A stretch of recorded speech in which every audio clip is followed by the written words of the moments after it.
श्रीलक्ष्मी श्रीमहालक्ष्मी क्षीरसागरकन्यका उत्तिष्ठ हरिसम्प्रीते भक्तानां भाग्यदायिनी।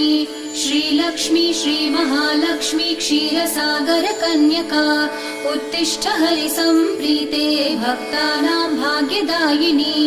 उत्तिष्ठोत्तिष्ठ श्रीलक्ष्मी विष्णुवक्षस्थलालये उत्तिष्ठ करुणापूर्णे लोकानां शुभदायिनी।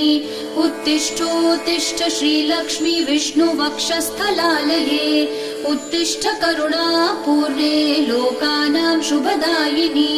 श्रीपद्ममध्यवसिते वरपद्मनेत्रे श्रीपद्महस्तचिरपूजित पद्मपादे श्रीपद्मजातजननी शुभपद्मवक्त्रे श्रीलक्ष्मी भक्तवरदे तव सुप्रभातम्।